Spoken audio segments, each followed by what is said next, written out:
Part 2. Reading the signs. For the Mesopotamians, the world itself was alive with meaning. Every shadow, every flicker of flame, every cry of a bird might be a sign from the divine. And so, one of their most curious forms of leisure was divination. The art of reading omens. There were many kinds of diviners. The most famous were the Baru, specialists who searched for patterns in nature. They believed that God spoke through the ordinary, through stars, through water, through the flight of animals. To watch, to record, to interpret was both duty and pastime. One of the most remarkable practices was ecdyspasy, the reading of animal livers. When an important decision had to be made, whether to go to war, to build a temple, or to crown, king priests sacrificed a sheep, then carefully examined its liver. They believed each fold, each mark, carried the will of the gods. Archaeologists have even uncovered clay models of livers, covered in inscriptions, used as teaching tools. For apprentice diviners, imagine a classroom where students bend over clay organs, learning how to read fate in the curves of flesh. But divination did not belong only to priests. Ordinary people watched for omens in daily life. If smoke from a fire drifted strangely, if a dog howled in the night, if bread failed to rise, these could all be read as signs. And when dreams came, they too were studied. Tablets filled with dream omens told people what to expect. A vision of water meant abundance, while a vision of fire meant danger. To us, this may seem like superstition. To them, it was a way of making sense of uncertainty. Killing time. By reading signs turned chance into story, fear into pattern, chaos into order. It gave people a sense of control, a way to feel that the gods had not abandoned them. Picture it now. A priest standing beneath the stars, clay tablet in hand, tracing the path of Venus across the night sky. A farmer pausing as a raven lands near his field, whispering a quick prayer. A woman lying awake after a vivid dream, repeating its images until dawn. All of them seeking meaning, all of them filling time with questions and hope. And as you hold this image, let your own mind soften. The signs they saw may not guide us today, but the desire remains the same: to find comfort in mystery, to read the world as a message, to rest in the belief that time itself carries meaning. Part 3. Purification and offerings. In Mesopotamia, the gods were everywhere. They lived in the temples, yes, but also in the fields, in the rivers, in the air itself. To live was to walk among them. And so, one way people spent their time, quiet, repetitive, but deeply meaningful, was through purification and offerings. Imagine a woman in her courtyard at dawn. She carries a small jar of water, freshly drawn from the canal. With it, she rinses her hands, her face, her lips. This was more than washing. It was purification, a way of starting the day clean before the eyes of the gods. Water itself was sacred, believed to carry the power of Apsu, the primeval waters from which creation was born. Offerings, too, filled daily life. Families placed bread, beer, or incense before small household shrines. In grand temples, priests laid out meals for the gods: platters of roasted meat, bowls of grain, jars of honeyed beer. Of course, the gods did not eat these meals. After a ritual pause, the food was shared by temple staff or given to the poor. But the act itself mattered. To offer was to acknowledge, to give back a piece of what the gods had given. There were also rituals of cleansing for the soul. One practice involved burning incense while reciting prayers, letting the smoke carry away guilt or misfortune. Another required pouring water over figurines that represented sickness or evil, washing troubles into the ground. These rituals were simple, sometimes repetitive, but they turned anxiety into action, uncertainty into peace. Even music and gesture became offerings. A priest might lift his hands toward the sky, A child might hum a hymn. A woman might place a single flower on an altar.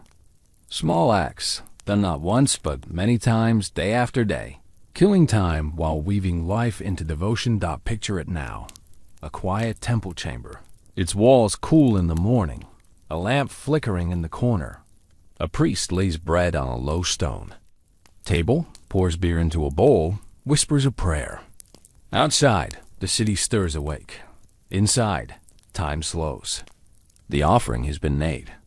The bond between mortal and divine holds for another day. And as you hold this scene in your mind, let yourself feel the same simplicity. A breath offered, a thought released, a moment of stillness given away like a gift.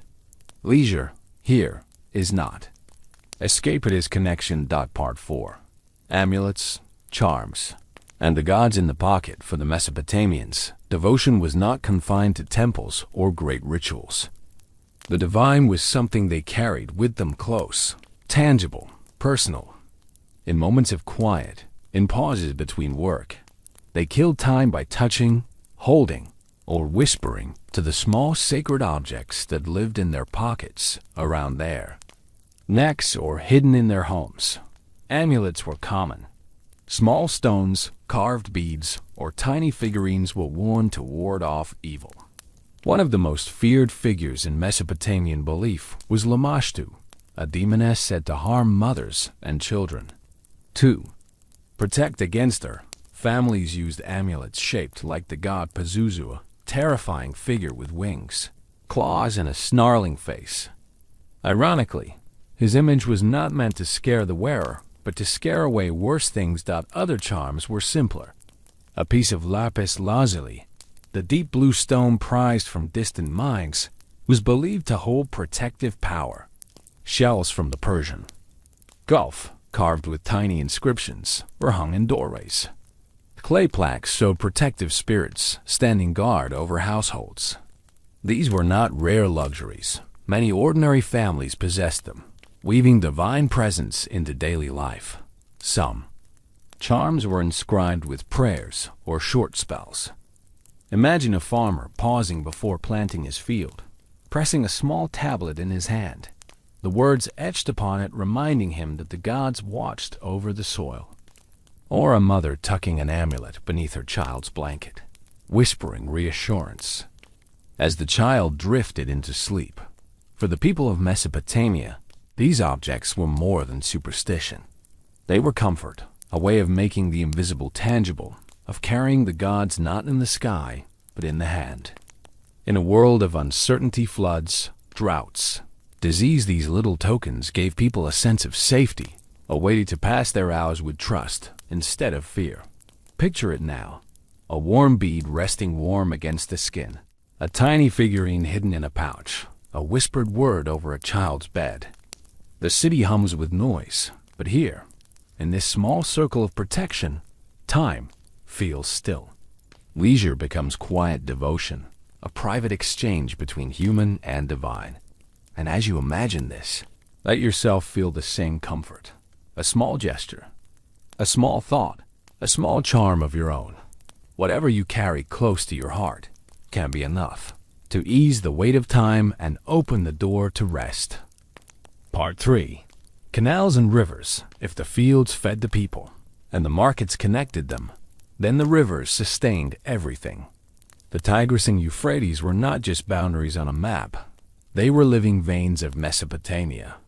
And from these rivers spread an intricate web of canals, dug by countless hands, guiding water to fields, homes, and temples. Picture the banks at dawn. Men stand waist-deep in mud, clearing silt from canals with baskets and wooden shovels. Others guide oxen, pulling sledges filled with wet earth. The work is exhausting, endless, because the rivers, for all their gifts, were unpredictable. Floods could destroy crops. Drought could starve entire regions. To live in Mesopotamia was to live at the mercy of water. And yet, within this constant labor, there was also leisure. While men repaired canals, children splashed at the edges, chasing fish with bare hands.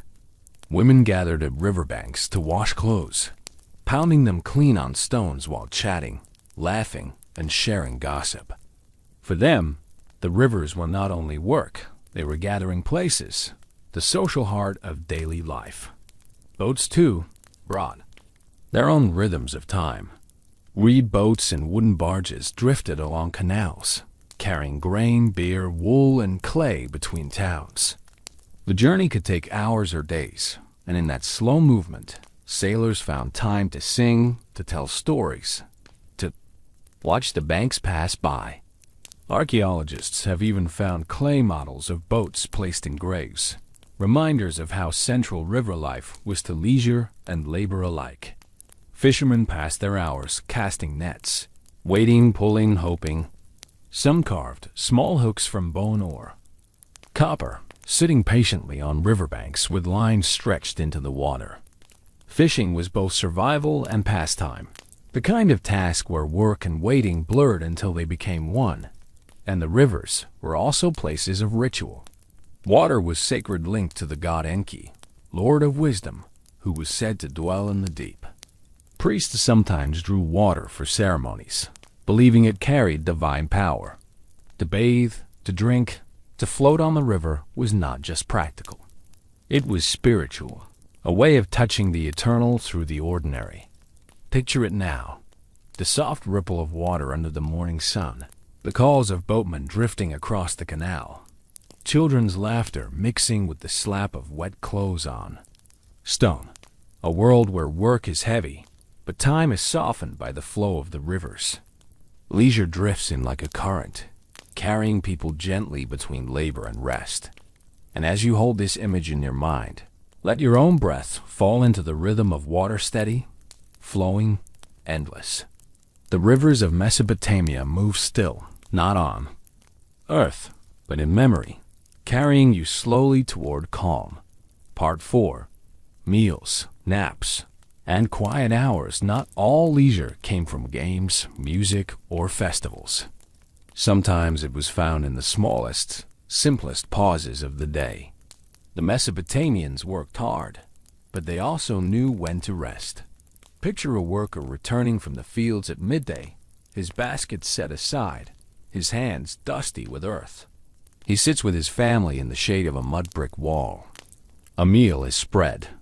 Before them, not a banquet, but enough to satisfy. Flat bread baked in clay ovens, onions and garlic for flavor, dates for sweetness, perhaps a little cheese or dried fish if fortune is kind. Beer, thick and nourishing, is poured into clay mugs. They eat slowly, talking quietly, letting the heat of the day pass. Meals were not rushed affairs. They were times to share stories, to laugh, to argue gently about neighbors or gossip about the market.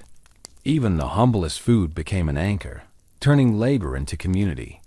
In these shared meals, time seemed to stretch, as if the world outside could wait. Afterwards came the gift of rest. In the hottest hours, when the sun blazed mercilessly, people often paused for sleep. A short nap on a reed mat, a body cooled by the faint breeze through an open door. It was a simple, timeless rhythm: work, eat, rest, return.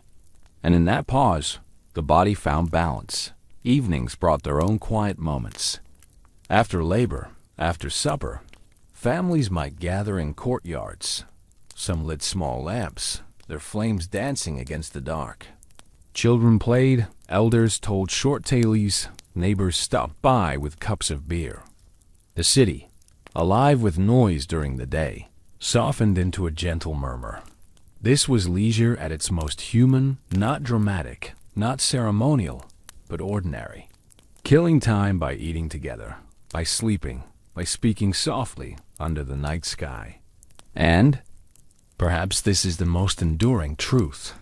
Even in the first civilizations, people sought these small intervals, where work ended and life itself could simply be. Picture it now. The taste of warm bread, the coolness of shade, the gentle weight of sleep pressing down as cicadas hum in the distance.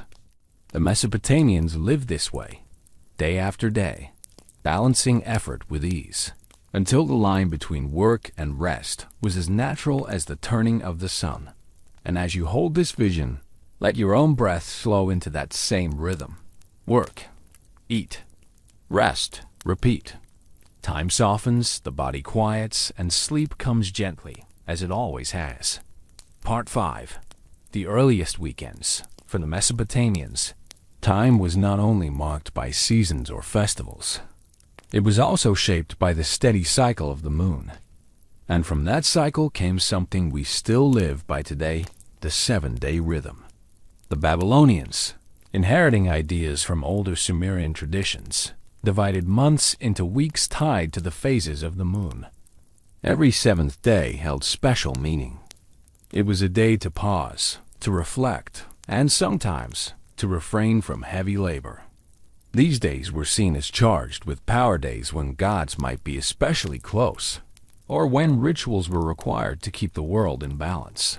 For priests and scribes, these intervals were moments to perform ceremonies, to read omens, to record the sky. For ordinary families, they were opportunities to rest, to gather, to reset before work began again.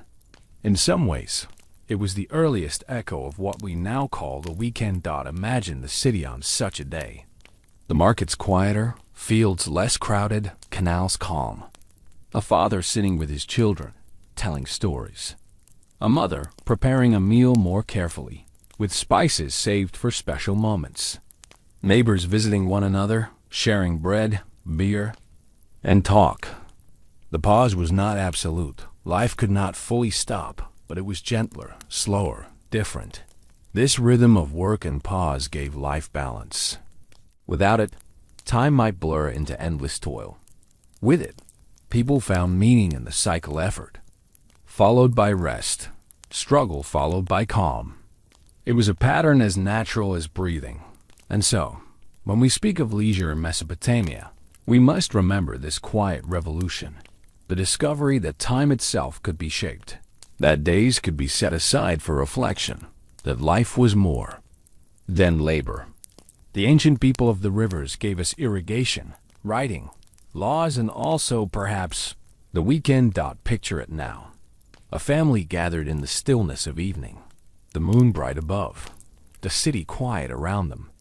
Their week has ended. Their rest has begun. Time pauses softly, and the people breathe together. And as you imagine that pause, let yourself enter it too. The week behind you dissolves. The next has not yet begun. There is only this moment, this stillness, this rest. Chapter 5. Leisure. With the Gods Part 1. Quiet prayers, quiet moments. For the Mesopotamians, time was never entirely their own. Every breath, every harvest, every festival belonged partly to the gods. And so, even in moments of leisure, people reached upward, whispering prayers that carried their hopes into the sky. Picture a small household at dusk.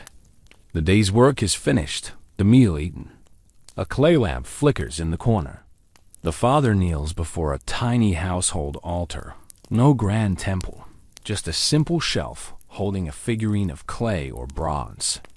He raises his hands, palms open, and murmurs words to Shamash, the sun god, asking for protection through the night. His wife, sitting nearby, whispers a prayer to Inanna for love and fertility. Their children watch, absorbing the rhythm of devotion as naturally as breathing. These small prayers were woven into life like threads. They were not always formal or grand. Sometimes they were little more than a sentence spoken under one's breath, a hope offered to the wind. A fisherman might pray for a good catch as he cast his net. A farmer might thank the river for its water as he walked the canal banks. Clay tablets preserve some of these prayers, short hymns, gentle petitions. One begins, O Shamash, you who see all things, guard me through this darkness. Another pleads, may the anger of the gods be turned aside. May my household be safe. To read them is to hear whispers of ordinary people, their fears and comforts pressed into clay for eternity. Prayer was not only ritual, it was also leisure. In the quiet of evening or the stillness of dawn, it gave people a way to pause, to slow their thoughts, to shape silence into meaning. It was how they killed time, while also filling it with depth. Picture it now. A single flame glowing against a mud brick wall. The soft murmur of voices rising like smoke. The hush of children drifting to sleep. In those moments, the boundary between human and divine grew thin. Leisure became sacred. And as you imagine this scene, let your own breath turn into a prayer, quiet, steady, wordless if you wish. Time slows, the room grows still, and you rest. In the same peace that touched Mesopotamian hearts thousands of years ago. Welcome, traveler of time. Tonight, we drift far, far back into the land between two great rivers, the Tigris and the Euphrates. This is Mesopotamia, the cradle of civilization. It is a place where cities first rose from the dust, where kings built temples to the gods, and where ordinary people simply lived. But how did they pass the long, hot afternoons or the cool evenings after work? How did they kill time thousands of years before television, smartphones, or even books as we know them? This story will take you on a gentle journey in 5 chapters, each unfolding like a quiet mystery. We will walk through bustling markets, sit beside flickering oil lamps, and peek into taverns echoing with laughter.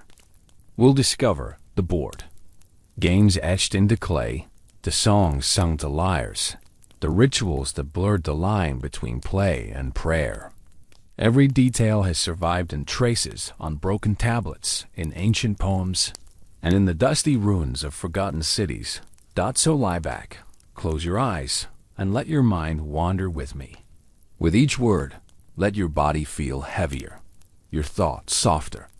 By the time this story ends, you may find yourself already deep in dreams. Chapter 1. The Quiet Before the Storm, Part 1. Clay and the First Leisure imagine a world without paper, without pens, without even parchment. The people of Mesopotamia wrote their stories, accounts, and amusements on slabs of wet clay. They pressed symbols into the surface with a reed stylus, leaving behind marks we call cuneiform. The word comes from Latin, meaning wedge-shaped, because each little line looked like the point of a wedge, pressed into the clay. But writing was not only for kings and priests.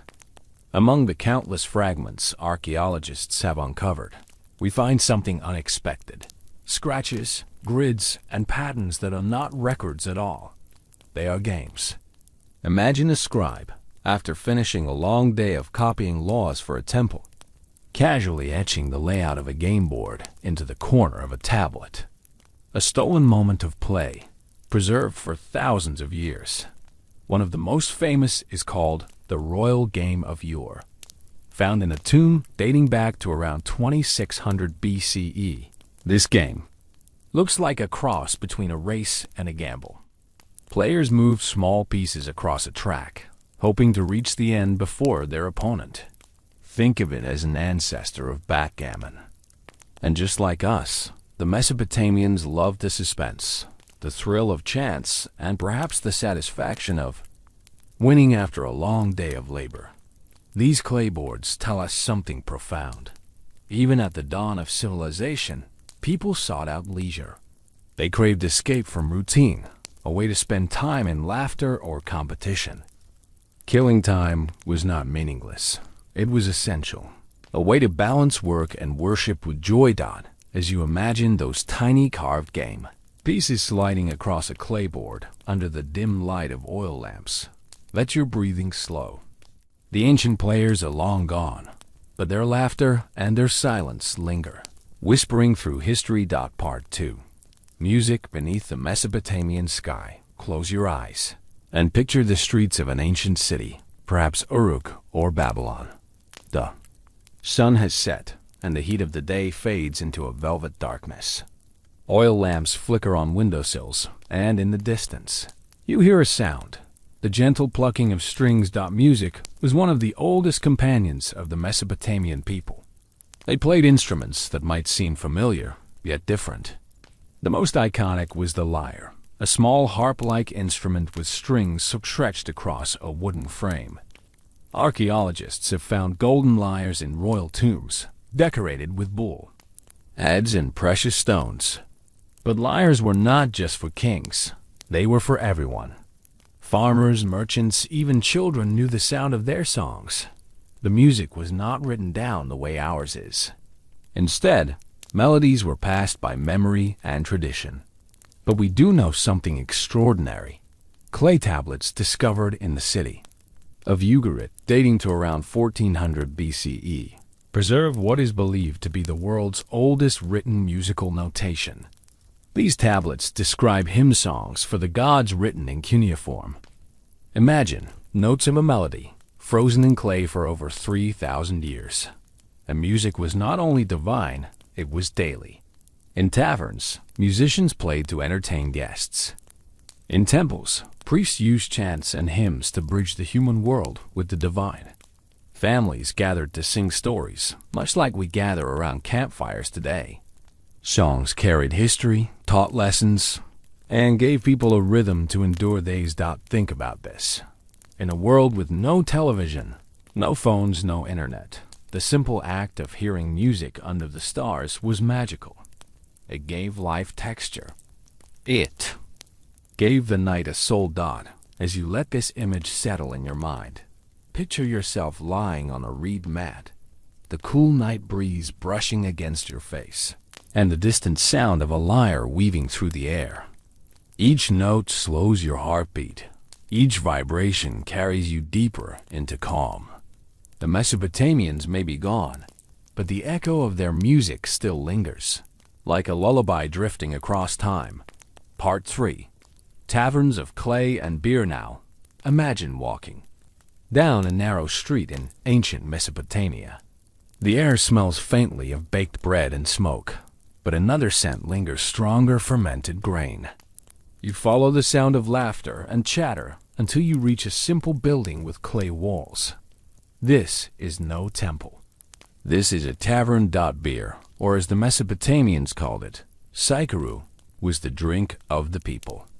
It wasn't quite like the clear, golden beer we know today.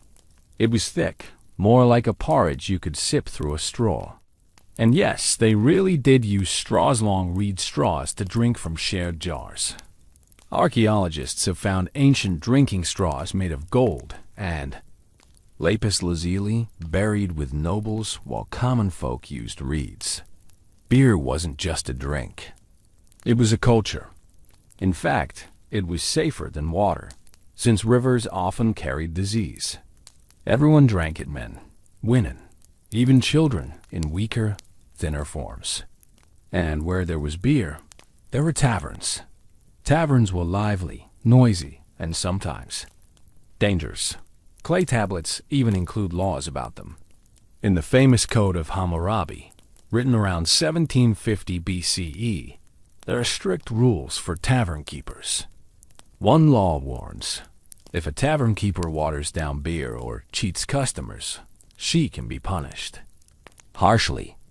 Another law demanded that tavern owners report suspicious conversations, because political plots often began over cups of beer.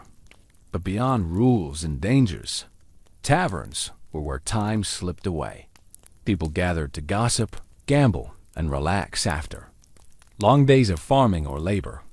Some taverns were run by women-strong, independent figures in a world we often imagine as male-dominated. These women poured drinks, hosted games, and kept their businesses running in cities that could be as crowded and unpredictable as any modern town. Picture it, the dim glow of oil lamps flickering against mud brick walls, the hum of voices rising, like waves and the soft clink of clay cups. Men leaning close, whispering secrets, women laughing loudly at a story, a musician in the corner plucking a lyre, while dice made from knuckle bones of sheep clatter across the floor. This was leisure, in its most human form, messy, noisy, filled with laughter and tension. A way to kill time that feels surprisingly familiar, even after 4,000 years. And as you imagine the warm, heavy air of that tavern, perhaps you, too, feel your own body sink deeper into calm, because just like the Mesopotamians sometimes, the best way to pass the evening is simply to gather, to drink, and to let the hours slip away unnoticed. Part 4. Stories by firelight. Now, let us leave the noisy tavern behind. Step outside into the cool night air. The city quiets, and somewhere in a courtyard, a family gathers around a small flame. The fire is not just for warmth. It is for words. Storytelling was one of the oldest ways Mesopotamians killed time. Without printed books, without even scrolls of paper, stories lived in memory and in voice. Parents told their children tales of gods and heroes, of mighty kings and terrifying monsters. Over time, some of these stories were pressed into clay tablets, surviving for thousands of years. The most famous is the Epic of Gilgamesh. It is one of the earliest known works of literature in the world. Carved into cuneiform around 2100 BCE, Gilgamesh was a legendary king of Uruk, 2/3 divine and 1/3 human, who searched desperately for immortality. His adventures took him through forests guarded by monsters, into the depths of the underworld, and finally to the bitter truth that life must end. Imagine hearing this tale not from a book, but from the deep, rhythmic voice of a storyteller, each word rising and falling like waves in the dark. But not every story was about heroes. Many were simple fables, short lessons about animals, friendship, or human folly. Some were humorous, even a little crude, showing that Mesopotamians laughed at the same kinds of jokes we do. Others were myths, explaining why the rivers flooded, why the moon waxed and waned, why humans must work the fields. Storytelling was more than entertainment, it was education. Each story carried values, warnings, and hopes. It shaped the way children understood the world and connected adults to the great mysteries of existence.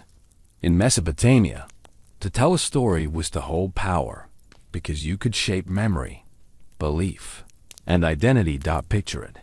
The fire crackling softly, shadows flickering against clay walls. A storyteller's voice steady and slow, the listener's eyes heavy but wide with wonder. This was how they ended their days, wrapped in words, lulled by imagination, and soothed by rhythm. And now, as you imagine that ancient voice weaving through the silence, perhaps you feel the same effect. The story of Mesopotamia becomes your story too, softening your mind, drawing you closer to rest. The people are long gone. Why? Part 5. Time beyond time. The afterlife. For the Mesopotamians, life did not end with death. To them, time stretched onward into a shadowy realm beneath the earth. It was not a paradise, nor a place of fire and torment. It was simply the underworld, a land of dust and silence where souls lingered forever. The Mesopotamians called this realm Kala, ruled by the goddess Ereshkigal. All souls, whether kings or beggars, were destined to go there. And yet, even in this bleak eternity, they imagined ways to pass the endless hours. Clay tablets tell us that the dead ate dust for food, drank muddy water, and wandered in dim halls. But they also gathered, talked, and remembered. In their vision, even in death, people killed time together, forever waiting, forever existing. Funerary practices reflected this belief. Families buried their dead with small offerings, bowls, jars, amulets, even tiny game pieces. Perhaps these were meant to provide comfort in the afterlife, a way for loved ones to keep busy in that endless twilight. Some graves held instruments, suggesting that music, too, might soothe the dead. Others contained small figurines of servants, meant to accompany the soul and ease its burdens. The living also maintained connection with the dead through rituals. Families poured libations, water, beer, or wine into the earth, feeding their ancestors so they would not starve in the underworld. These acts were not grand ceremonies, but quiet moments woven into daily life. To honor the dead was to keep them close, to soften their eternity with memory. The story of Gilgamesh captures this truth. When his beloved friend Enkidu dies, Gilgamesh mourns bitterly, not only because of loss, but because he knows what awaits in the underworld. A long existence of dust and shadows. His quest for immortality is the quest of every human to escape time. Yet in the end, even he accepts that death is another passage, another way time is spent. Picture it now. A silent chamber beneath the earth, souls gathered like weary travelers. Dust in their hands, stories on their lips. Above, families pour water, whisper names, light small flames. Life and death, divided yet bound. Time never ends, it only changes form. And as you hold this vision, let it ease you, not frighten you. For the Mesopotamians remind us that even in eternity, there is companionship, memory, and rest. Time is never wasted, even when it is infinite. And so, our journey through ancient Mesopotamia comes to an end. We have walked through bustling markets and noisy taverns. We have listened to music under the stars and stories told by firelight. We have watched farmers rest in the shade. Scribes etched their lessons into clay, and priests read the silent messages of the sky. We have stood in temples thick with incense, and we have drifted into the quiet halls of the underworld itself. Through it all, we have seen how the people of the world's first civilization killed time, not with waste, but with wonder. Games and laughter, songs and prayers, feasts and silences. Each moment was a thread, woven into the tapestry of life between the rivers. And perhaps, in hearing their story, you feel something familiar. For though thousands of years separate us, their desires were not so different from ours. To rest, to play, to love, to remember, to hope. They too sought comfort in simple pauses, in shared meals, in music, in dreams. Now, let the noise of the ancient cities fade. Let the lights of the ziggurats dim. The voices of scribes, priests, farmers, and children grow softer until they are no more than whispers carried by the desert wind. Time continues its river-like flow, steady, eternal. As you close your eyes, imagine yourself lying on a reed mat under a Mesopotamian sky, the Tigris and Euphrates murmuring in the distance, the stars watching quietly above. The people of Mesopotamia are gone, but their echoes linger, and they remind you that time, even when killed, is never lost. It becomes memory, it becomes story, it becomes rest. And so, may you rest as well. May your dreams be gentle, your breathing steady, your body calm. Good night, traveler of time. Sleep well. Part 5. Dreams, messages from the gods. The night grows deeper now. The taverns are silent. The storytellers' voices have faded, and the streets of Ur or Uruk are empty beneath the stars. Inside mud brick houses, people lie on reed mats, drifting into sleep. But for the Mesopotamians, sleep was not simply rest. It was a portal. They believed dreams were not random flickers of the mind, but direct messages from the gods. To them, each vision carried meaning. Sometimes as a warning, sometimes as a blessing, sometimes as prophecy. A dream of water might symbolize abundance or danger, depending on its form. A dream of falling could mean divine disfavor. To ignore a dream was to risk missing the will of heaven. We know this because scribes recorded entire manuals on dream interpretation. Archaeologists have found clay tablets covered with lists of dreams and their meanings, what scholars call dream omens. One such collection, known as the Ikar Zak, the series of Zakik, named after the Mesopotamian spirit of dreams, dates back to the first millennium BCE. It is in essence the earliest dream dictionary. And so, in the stillness of Night. A farmer who dreamed of a lion might awaken uneasy, believing a powerful event was coming. A merchant who dreamed of losing his sandals might fear bad luck in trade. Kings, too, relied on dreams, sometimes making decisions for their armies or their cities based on what they had seen while sleeping. Some even sought dreams deliberately. There were temples where priests guided rituals of incubation, a practice where worshippers slept in sacred spaces, hoping to receive a vision from a god. Imagine lying beneath the shadow of a ziggurat, the massive step temple of Mesopotamia, waiting for a dream to descend like a whisper from the sky.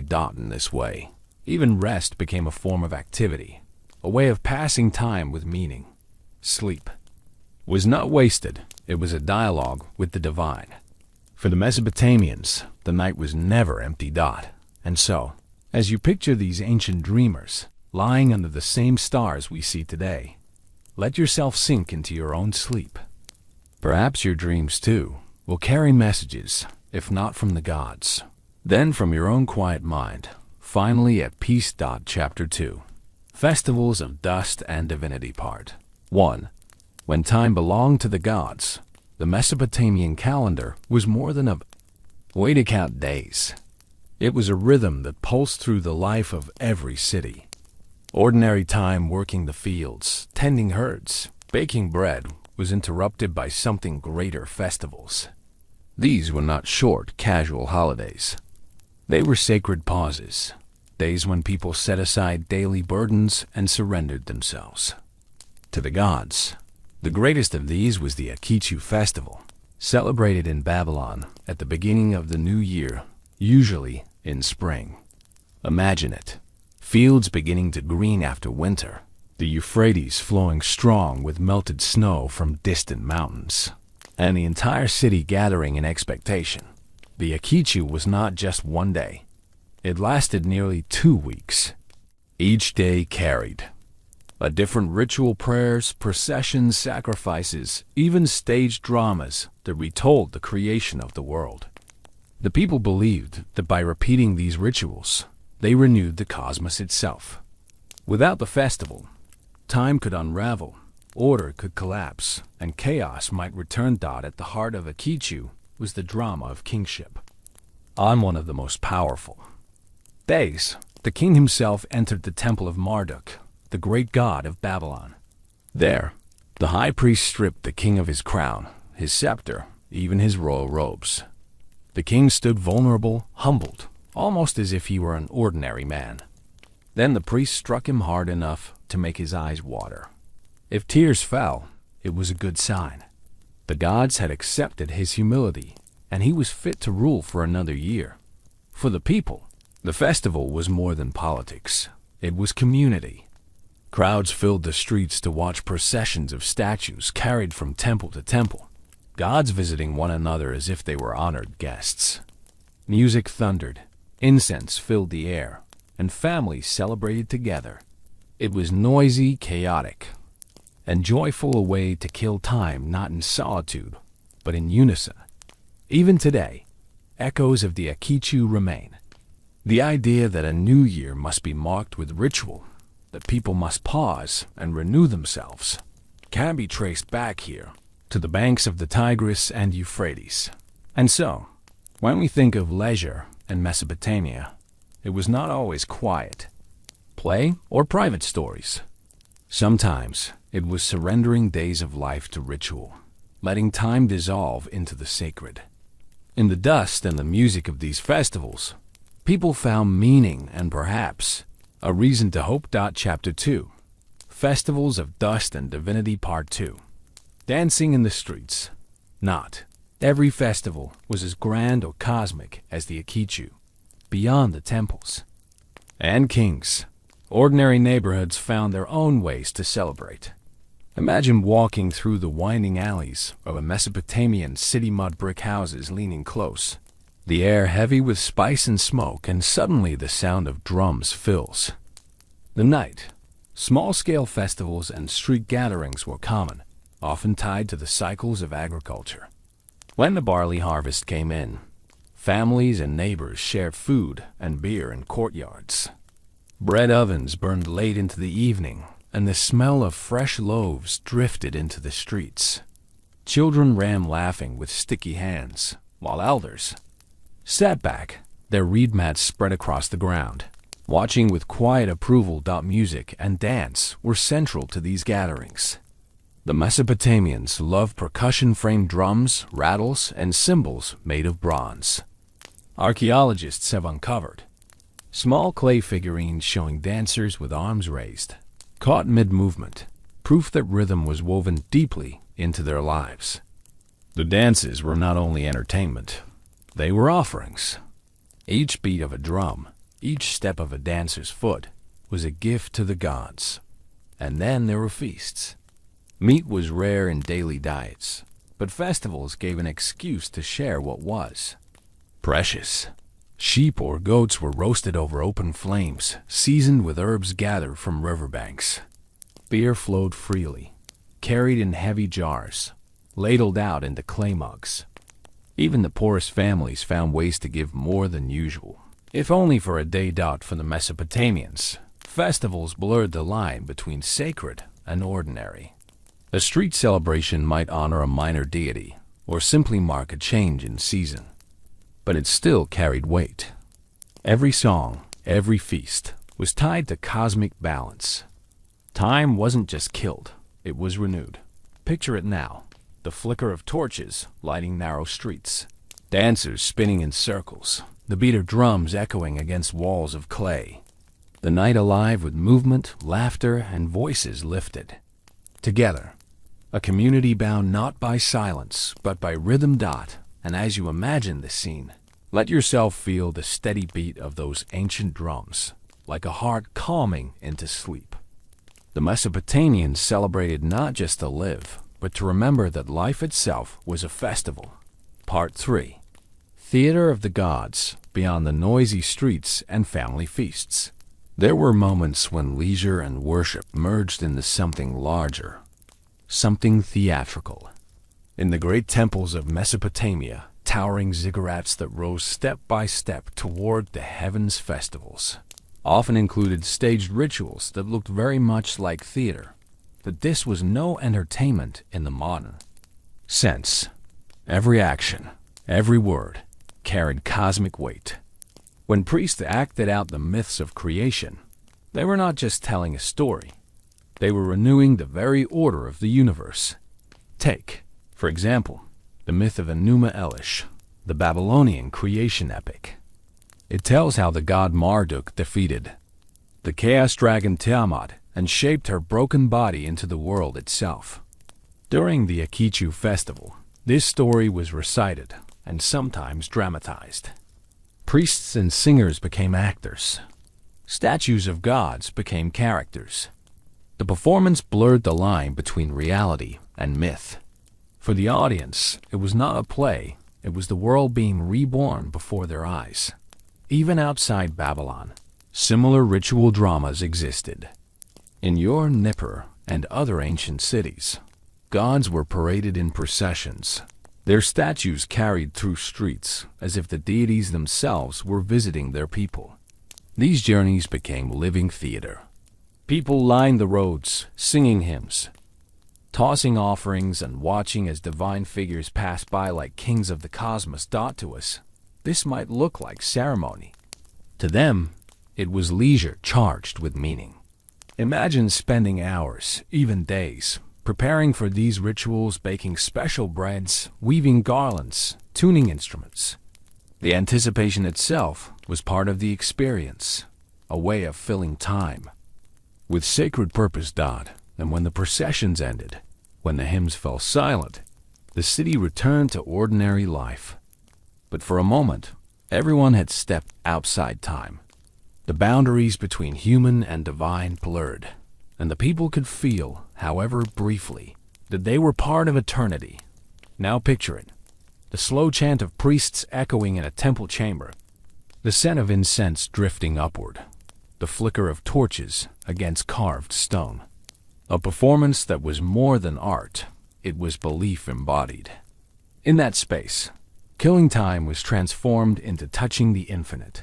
And as you let this image linger, Your own breath may slow, like a chant fading into silence, leaving you calm and heavy, as if resting in the shadow of a ziggurat under the night sky. Chapter 2. Festivals of Dust and Divinity. Part 4. Games for Gods and Men festivals were not only prayer and ritual, they were also a time to play. And just as in our own holidays today, play could take many forms, some gentle, some fierce, some meant to entertain the crowd, and some meant to please the gods. Archaeologists have found clay tablets and carvings that suggest athletic contests were part of Mesopotamian celebrations. Wrestling, for instance, was a favorite pastime. In fact, wrestling was so important that even the gods were imagined doing it. In the Epic of Gilgamesh, when the hero meets the wild man Enkidu for the first time, they wrestle furiously until they are exhausted. Only after the contest do they become friends. Wrestling was not just sport, it was a test of strength, honor, and destiny. Other games took less muscle, but just as much excitement. Dice and knucklebones, carved from animal remains or shaped from clay, were tossed in taverns and courtyards. Sometimes these games carried wagers, extra food, beer, or even favors. In the heat of a festival, with beer flowing and music playing, the tension of a throw could draw cheers and groans. Just like modern sports, children, too, had their place in these celebrations. Simple toys have been uncovered in ruins, whistles shaped like animals, small balls, and even spinning tops. Imagine the laughter of children racing through dusty streets, the hum of drums in the background. Their joy is much a part of the festival as the hymns of priests. These contests were more than distraction. They mirrored the cosmic order. Victory symbolized divine favor, while loss carried lessons of humility. In some ways, every game echoed the great mythic battles, the struggle of Marduk and Tiamat, the trials of Gilgamesh and Enkidu. Play was not trivial. It was a miniature version of the eternal struggle between chaos and order. Picture it now. Two wrestlers locked in combat under the sun, the crowd roaring around them, children darting at the edges with their toys, dice clattering against clay, tiles in the shade of a tavern. The air is alive with energy.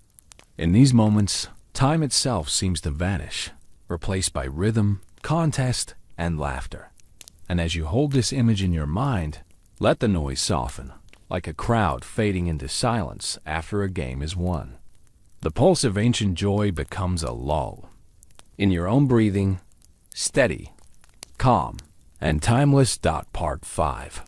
The return to ordinary time. Every festival, no matter how glorious, had to end. And in Mesopotamia, the ending was as important as the celebration itself. For days, sometimes weeks' time had been suspended.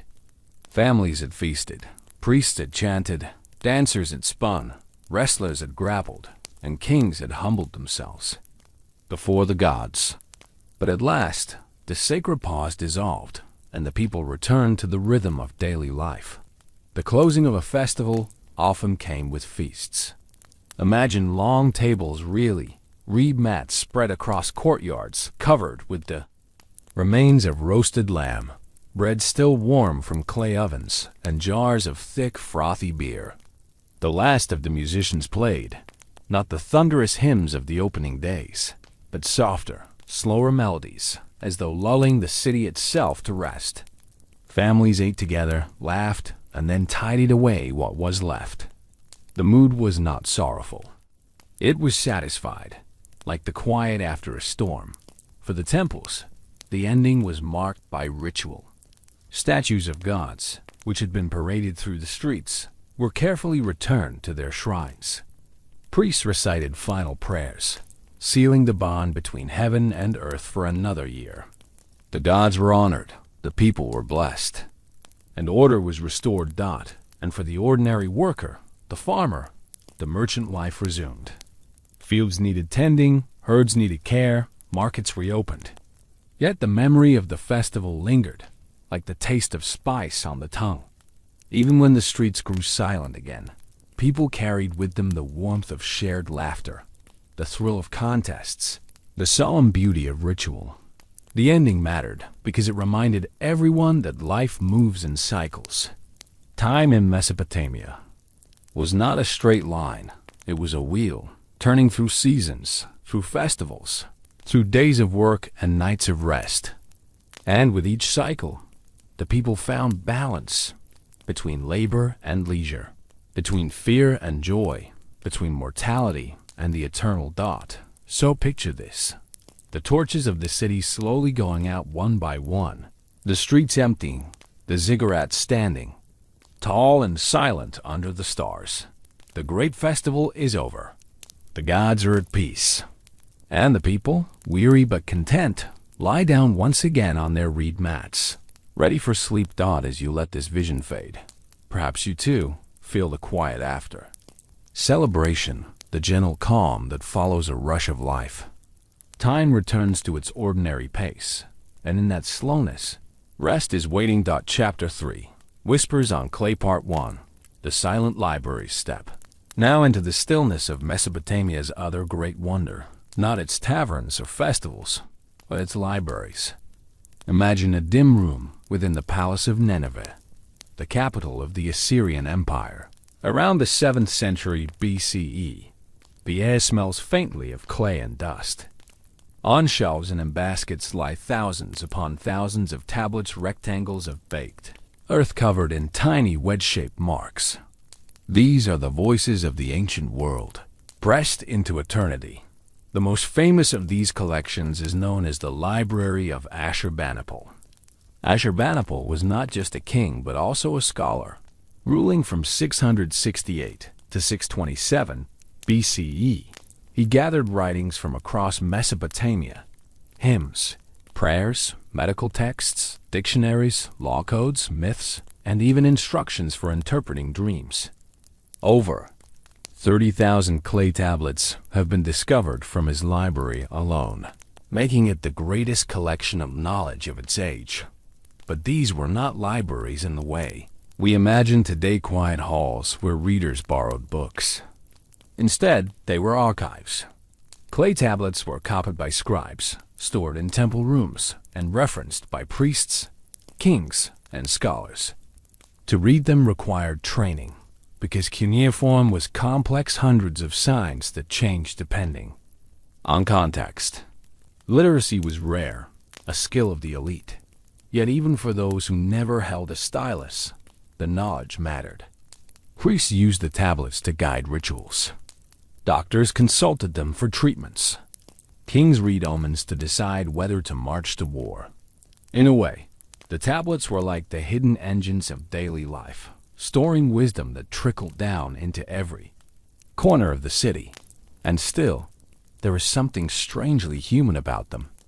Some tablets contain school exercises, lists of words copied over and over by apprentice scribes, not unlike modern children writing out alphabets.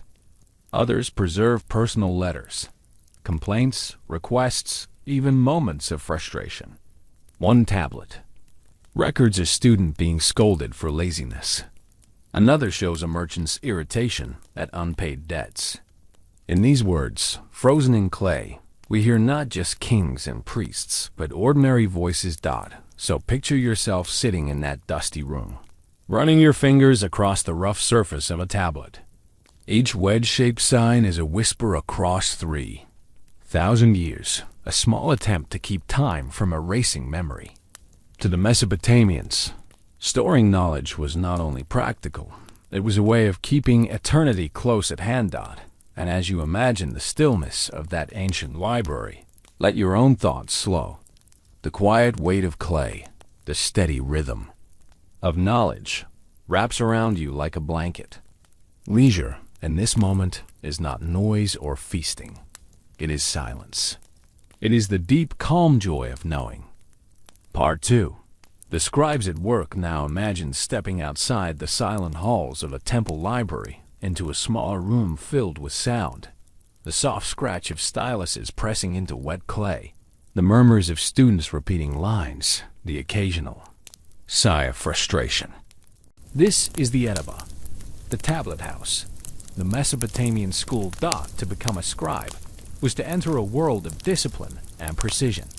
Boys from wealthy or priestly families were chosen for this path, though there is evidence that some women could write as well. From dawn until dusk, they practiced making the wedge-shaped strokes of cuneiform. It was not an alphabet with just a few letters. It was a system of hundreds of signs, each with multiple meanings. A single mistake could change an entire word. Teachers often, stern masters known as school fathers, oversaw their work.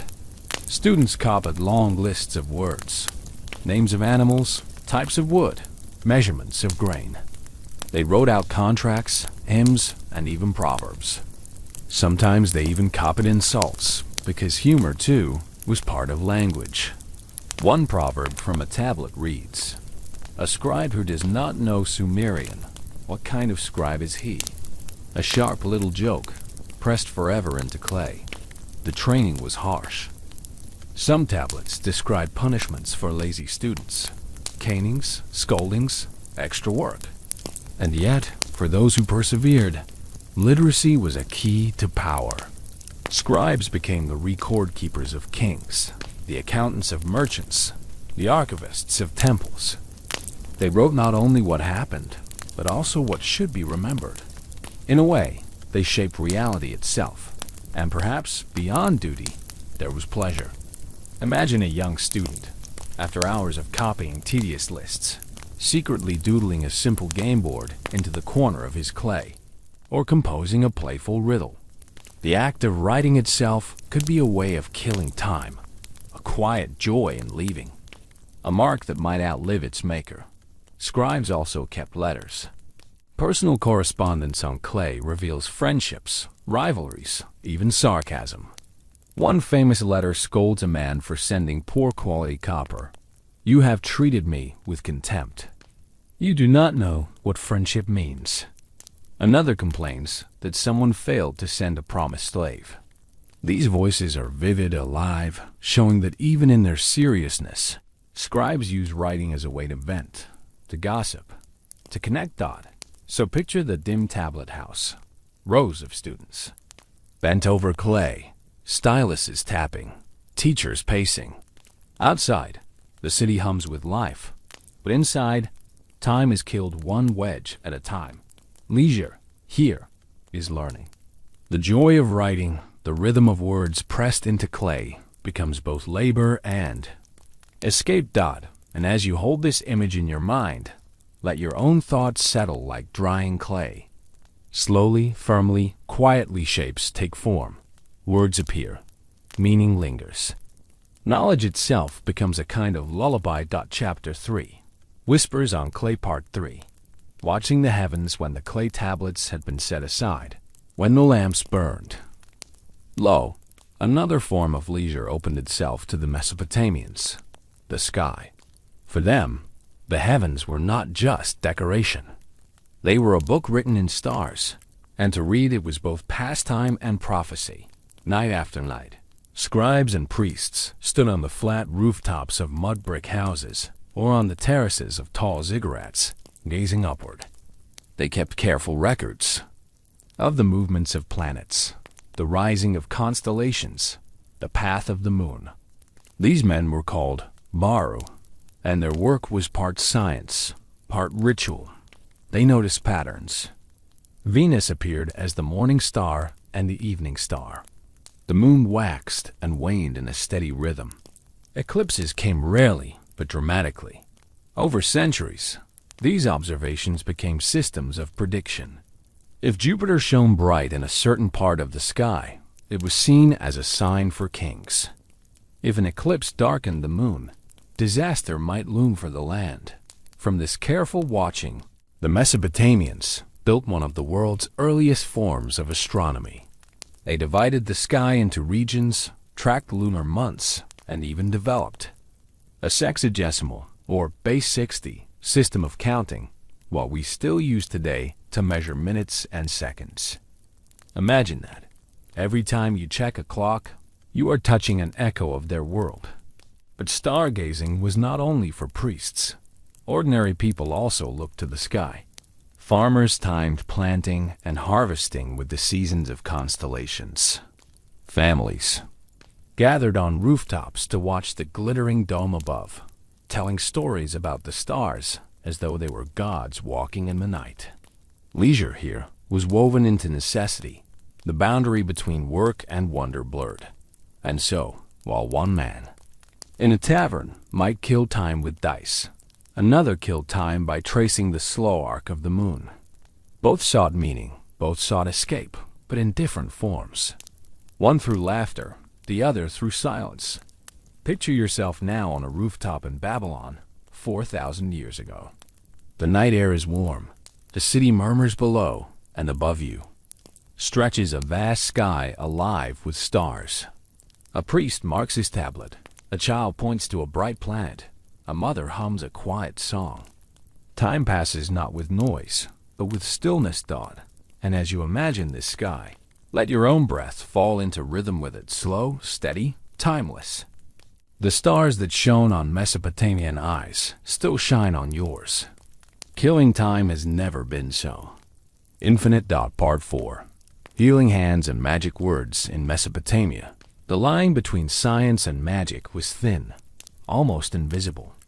To heal the body was not only a matter of herbs and ointments, but also of prayers and spells. And in the quiet hours, people killed time by seeking remedies, by whispering incantations, by mixing medicine with mystery. There were two main kinds of healers. The first were called practical physicians. They worked much like doctors today, using plants, minerals, and animal products to treat illness. Clay tablets describe recipes: crushed willow bark for fever, juniper for infections, honey for wounds. These remedies show a sharp eye for nature, a slow accumulation of wisdom passed from one generation to the next. The second kind were the Sepu exorcists or ritual healers. They believed that sickness could come from demons, angry gods, or curses. To cure, they used incantations, charms, and ritual acts.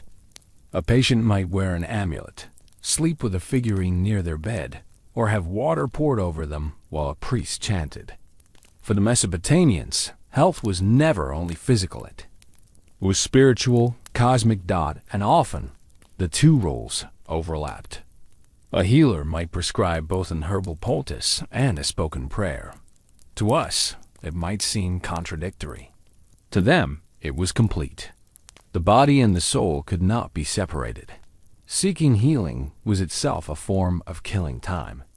Imagine a mother sitting with her child, softly repeating a charm while grinding herbs in a mortar. Imagine a man visiting a healer, waiting patiently as tablets are consulted, as remedies are mixed. The process was slow, deliberate, and filled with ritual. Even the waiting carried meaning. And here too, we find humanity shining through. Some tablets include humorous or exaggerated prescriptions, like tying a fist to a patient's head to drive away spirits. Others show deep tenderness, instructions written with care to ease suffering. Through these fragments, we see that Mesopotamians, like us, passed time seeking comfort, healing, and the fragile promise of life renewed. Picture it now: a small room lit by oil lamps, shelves lined with clay tablets, the smell of herbs thick in the air. A healer murmurs words as old as the rivers. The patient listens, hope flickers, time slows, and as you let this image rest in your mind, you may feel the same quiet comfort. To seek healing is also to seek peace. The Mesopotamians knew that, and tonight, so do you. Part 5. Proverbs, riddles, and the leisure of wisdom. Not all leisure in Mesopotamia was noisy or grand. Some of it lived in the quiet exchange of words, short sayings, clever riddles, little sparks of thought meant to pass the time.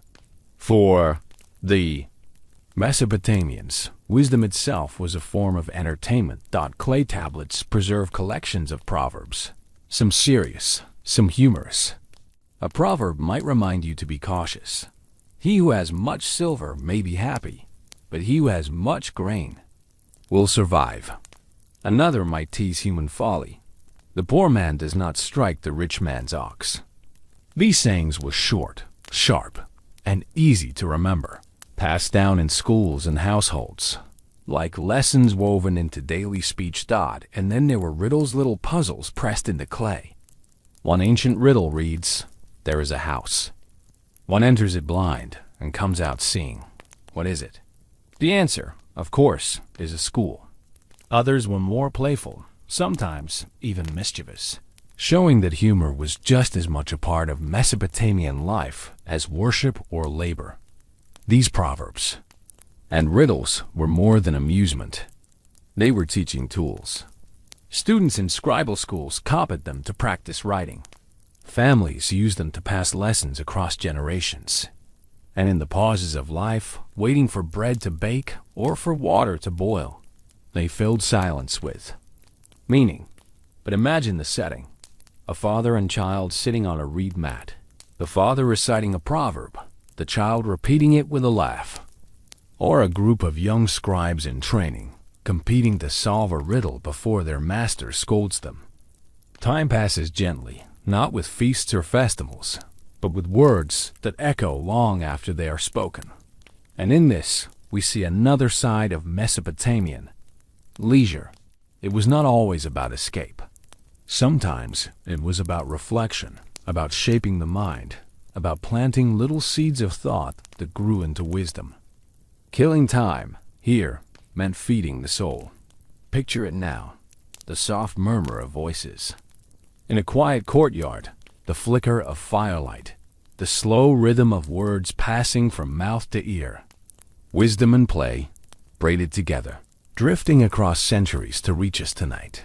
And as you hear these echoes, let your own thoughts soften into riddles without answers, proverbs without urgency.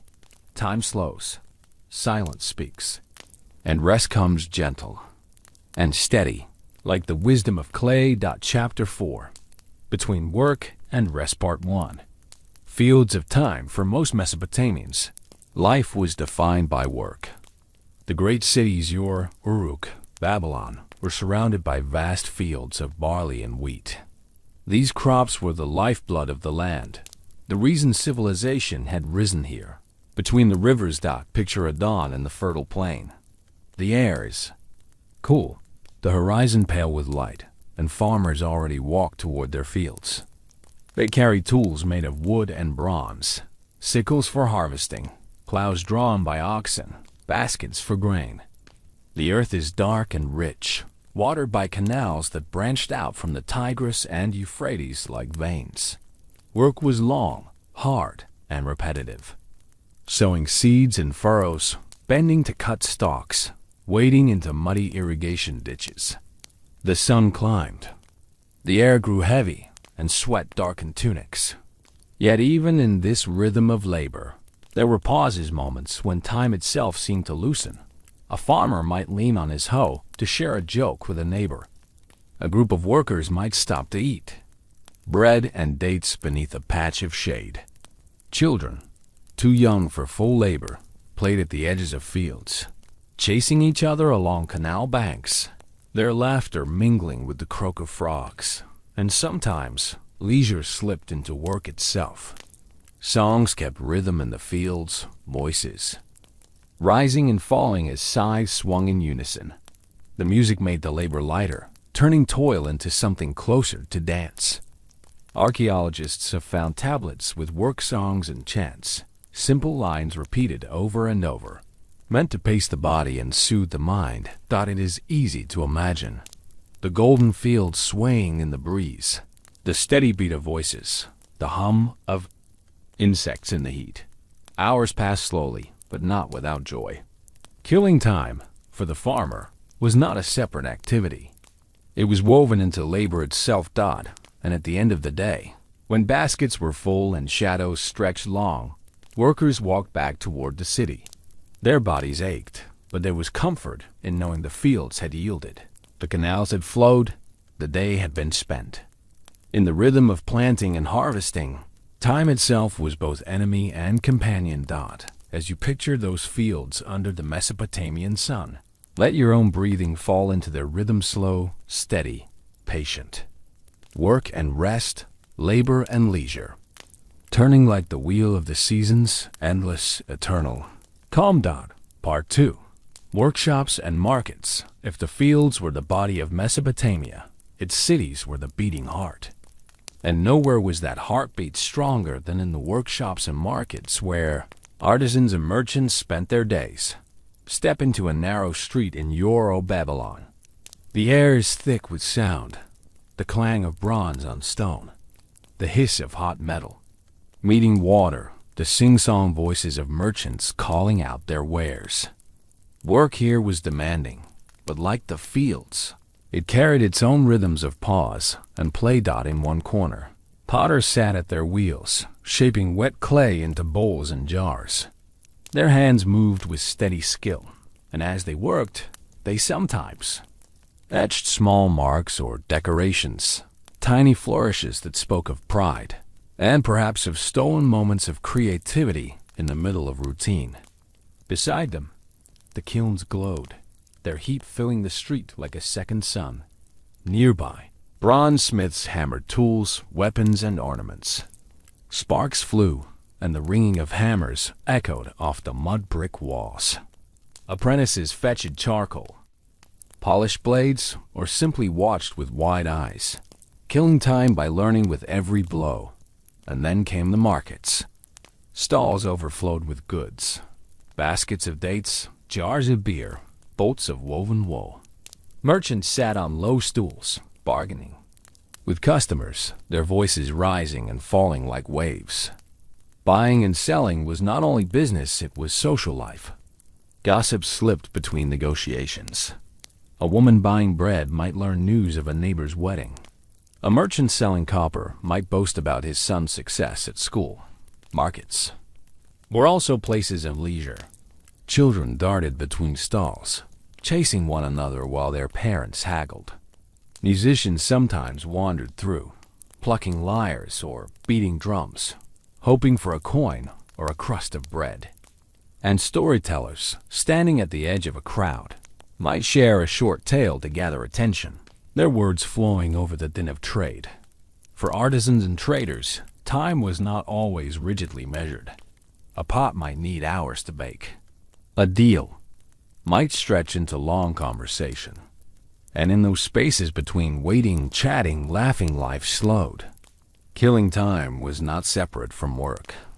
It was stitched into the flow of the marketplace, into the heat of the workshop, into the simple act of watching the world pass by. Picture it now. The hum of voices, the scent of bread and smoke, the shimmer of bronze under the sun. A world alive, yet always pausing, always weaving leisure into labor. And as you imagine this market, let the noise fade into a soft murmur like distant waves.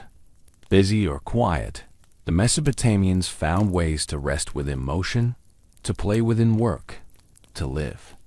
Between moments,